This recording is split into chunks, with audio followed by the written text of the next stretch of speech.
ഒരിക്കൽ ഒരു ഗ്രാമത്തിലെ, ഡൽഹിയിലുള്ളതായിരിക്കുന്ന ഉൾനാടൻ ഗ്രാമത്തിലെ ഒരാളുടെ മകൻ, ചെറുപ്പക്കാരനായിരിക്കുന്ന മകൻ ഒരു കാർ ആക്സിഡൻറ്റിൽ മരിച്ചുപോയി. ആ അച്ഛനും അമ്മയ്ക്കും ആ മകനല്ലാതെ മറ്റൊന്നുമില്ലായിരുന്നു. ജീവിക്കാനുള്ളൊരു നല്ല വീട് പോലും അവർക്കുണ്ടായിരുന്നില്ല. അവരുടെ ആകെ സമ്പാദ്യം ആ പുത്രൻ മാത്രമാണ്. ആ പുത്രൻ്റെ മരണത്തിന് ശേഷം അവർക്ക് കോമ്പൻസേഷൻ കിട്ടാൻ പോകുന്നതായിരിക്കുന്ന പൈസ എൻ്റെ മകൻ്റെ ചോര കൊണ്ട് ഉണ്ണാൻ കഴിയില്ല എന്നൊരു ഫീലിങ്ങോടുകൂടി അവർ ആ പൈസ വാങ്ങാനും തയ്യാറായില്ല, അതിനെ സ്വീകരിക്കാനും റെഡിയായിരുന്നില്ല. എന്നാൽ കുറേ നാൾ പട്ടിണി കിടന്നപ്പോൾ, ഭാര്യ രോഗം കൊണ്ട് മരുന്ന് വാങ്ങാൻ പോലും പൈസയില്ലാതെ കിടപ്പിലായി പോയപ്പോൾ ആ അച്ഛൻ വിചാരിക്കുകയാണ്, ശരി, ആ പൈസയെങ്കിലും ആ പൈസ അതെങ്കിലും വാങ്ങിയിട്ട് എൻ്റെ മകനോ എന്നെ വിട്ടുപോയി, എൻ്റെ ഭാര്യയ്ക്കെങ്കിലും മരുന്നെങ്കിലും കൊടുക്കണ്ടേ എന്ന് വിചാരിച്ച സങ്കടത്തോടെ തൻ്റെ ഒരു കൂട്ടുകാരനായിരിക്കുന്ന മറ്റൊരാളുടെ അടുത്ത് പറയുകയാണ്.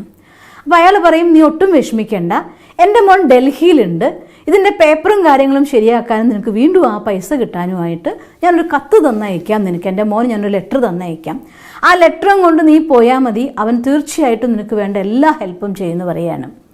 അങ്ങനെ അയാൾ ഡൽഹിയിൽ വന്നു. ആ ഉൾനാടൻ ഗ്രാമത്തിലെ ആ പാവപ്പെട്ട വൃദ്ധന് ഡൽഹിയിലെത്തുമ്പോഴത്തേക്കും വിശപ്പും ദാഹവും തൻ്റെ ശരീരത്തിൻ്റെ ക്ഷീണവും മനസ്സിൻ്റെ സങ്കടവും എല്ലാം കൊണ്ട് വിറയ്ക്കുന്ന അവസ്ഥയായി. ഒരു ഓട്ടോ വിളിച്ചു. എങ്ങനെയോ അയാൾ സന്തോഷ് കുമാർ എന്നുള്ളതായിട്ടുള്ള ഒരു അഡ്രസ്സ് കൊടുത്തിട്ടുണ്ടായിരുന്നു.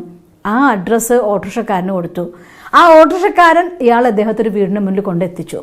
അങ്ങനെ എത്തിച്ചേരുമ്പോഴത്തേക്കും സന്ധ്യയ്ക്ക് ഒരു 7-8 മണി ആവാനായിപ്പോൾ സമയം. ഒരു അധികം മോശമല്ലാത്ത ഒരു സാധാരണക്കാരൻ്റെ വീട്. അയാൾ പോയി അവിടെ കോളിംഗ് ബെൽ അടിച്ചു. ഇയാൾ പുറത്തിറങ്ങി വന്നു. ആ വീട്ടിലെ ആൾ ചോദിച്ചു, മോനെ സന്തോഷമല്ലേ എന്ന് ചോദിച്ചു. അപ്പോൾ ഞാൻ സന്തോഷമാണല്ലോ, നോക്ക് ഈ ലെറ്റർ ഒന്ന് വായിക്കാൻ പറഞ്ഞിട്ട് കൊടുക്കുകയാണ്.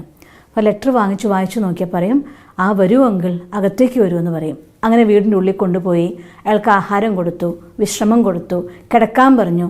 അയാൾ സങ്കടത്തോടു കൂടി കുറച്ച് കഥയൊക്കെ പറഞ്ഞു. ആ കഥയൊക്കെ കേട്ട് സാരമില്ല, എല്ലാം ശരിയായിക്കോളും, വിഷമിക്കേണ്ട, നമ്മളൊക്കെ ഇല്ലേ എന്ന് പറഞ്ഞ് സമാധാനിപ്പിച്ചു.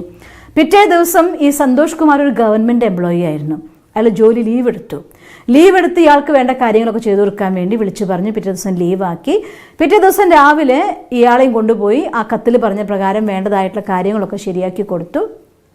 പേപ്പേഴ്സൊക്കെ റെഡിയായി. ഇനി പൈസ എത്തും എന്ന് ഉറപ്പായപ്പോൾ ഇദ്ദേഹത്തെ കൊണ്ടുവിടുകയാണ്. വീട്ടിലേക്കുള്ള, ഗ്രാമത്തിലേക്കുള്ള ബസ് കയറ്റി കൊടുക്കാൻ പോവുകയാണ്.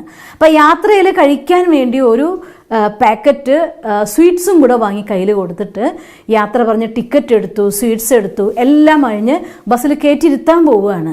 അപ്പോൾ ബസ്സിൻ്റെ താഴത്തെത്തിയപ്പോൾ ഈ സന്തോഷിനെ പിരിയാൻ പോലും മനസ്സ് സമ്മതിക്കുന്നില്ല, പാവം വൃദ്ധന്. അപ്പോൾ അയാളുടെ കണ്ണടയുടെ അടിയിൽ കൂടെ കണ്ണുനീർ ഇങ്ങനെ ധാരധാരയായിട്ട് ഒഴുകുകയാണ്. അപ്പോൾ ആ കണ്ണട എടുത്തിട്ട് തുടച്ചിട്ട് പറഞ്ഞു, മോനെ, നിന്നെപ്പോലെ ഒരു മകനെ കിട്ടിയതിൽ, ആ കൂട്ടുകാരൻ്റെ പേര് പറഞ്ഞിട്ട് പറയുകയാണ്, നിന്നെപ്പോലെ ഒരു മകനെ കിട്ടിയതിൽ അവൻ്റെ ജീവിതം ധന്യമായി പോയി എന്ന് പറയും. അപ്പോൾ പറയാം, അങ്കിൾ, ഒരു കാര്യം എനിക്ക് പറയാനുണ്ടായിരുന്നു. അപ്പോൾ ചോദിക്കുക, എന്താ മോനെ? കാരണം എന്താ വെച്ചാൽ ഞാൻ ആ ആളുടെ മകനല്ല. അപ്പോൾ ഇയാൾ ഞെട്ടിപ്പോവും. ആ ആളുടെ മകനല്ലേ നീയേ? അല്ല, ഞാൻ ഈ കത്തിൽ പറയുന്നതായിട്ടുള്ള സന്തോഷ് കുമാറും അല്ല. നീ ആ സന്തോഷ് കുമാറിനെ അറിയോ? പറയും, എനിക്കറിയില്ല സന്തോഷ് കുമാറിനെ. അപ്പോൾ ഈ വൃദ്ധനാകെ പകച്ചു പോവും. പറയും, മറ്റൊന്നുമല്ല അങ്കിൾ, എൻ്റെ അച്ഛൻ മരിച്ചുപോയി. ഗ്രാമത്തിലാണ് ഞാനും വളർന്നതും വലുതായതും ഒക്കെ. അപ്പോൾ വിറയ്ക്കുന്ന കൈകളും തളർന്ന ശരീരവുമായിട്ട് നിങ്ങൾ എൻ്റെ അടുത്ത് വന്നപ്പോൾ ഞാൻ ആ സന്തോഷ് കുമാർ അല്ല എന്ന് പറഞ്ഞ് തിരിച്ചയക്കാൻ ആ കത്ത് വായിച്ചപ്പോൾ എനിക്ക് മനസ്സ് വന്നില്ല. എൻ്റെ അച്ഛനെ ഞാൻ ഓർത്തുപോയി. എൻ്റെ അച്ഛനാണ് ഈ സ്ഥാനത്തെങ്കിൽ എന്ന് ഞാൻ ചിന്തിച്ചു പോയി. അതുകൊണ്ട് ഞാൻ അങ്കിളിന് വേണ്ടതെല്ലാം ചെയ്തു തന്നു. ഞാൻ ആ സന്തോഷ് കുമാറിനെ ഫോൺ ചെയ്തിരുന്നു, നമ്പർ ഞാൻ വാങ്ങിച്ചിരുന്നു, സംഘടിപ്പിച്ചിരുന്നു. പക്ഷേ ആ നമ്പറിലേക്ക് വിളിച്ചു നോക്കിയപ്പോൾ അയാൾ 1 മാസം കഴിയാതെ തിരിച്ച് ഡൽഹിയിലേക്ക് വരുന്നില്ല. അവനൊരു കാര്യത്തിന് വേണ്ടി പോയിരിക്കുകയാണ്. അപ്പം അതുകൊണ്ട് എനിക്ക് അവനെ അറിയില്ലായിരുന്നു മുന്നേ, ഇപ്പോഴും പരിചയമില്ല. പക്ഷേ എൻ്റെ അച്ഛനായി കണ്ടിട്ട് ഞാൻ എന്ത് ചെയ്യുക? ആ വൃദ്ധനങ്ങ് ആകെ സങ്കടവും സന്തോഷവും എന്തൊക്കെയോ കൊണ്ട് വല്ലാതെ ആയിപ്പോയി.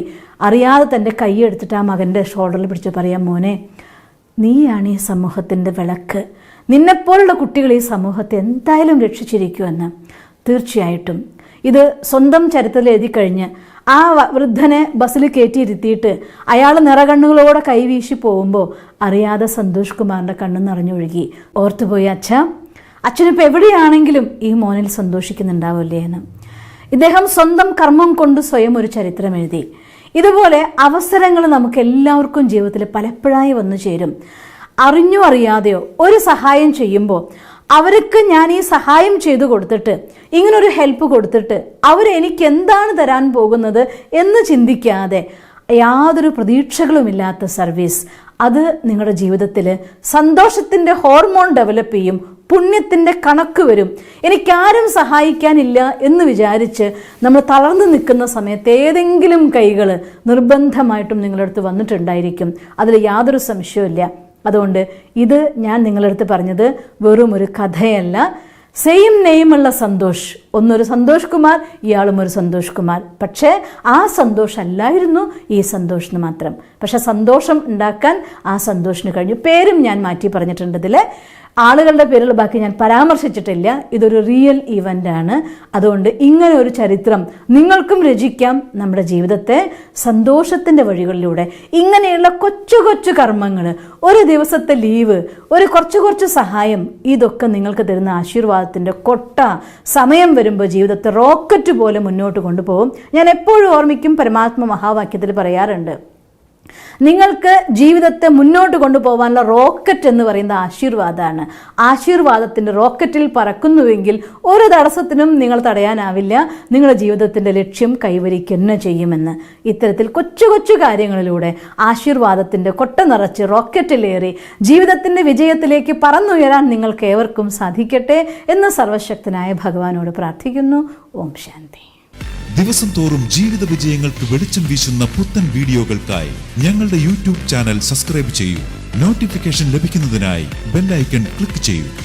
ഒപ്പം ഞങ്ങളുടെ ഫേസ്ബുക്ക്, ട്വിറ്റർ, ഇൻസ്റ്റാഗ്രാം പേജുകൾ ഫോളോ ചെയ്യൂ. നന്ദി.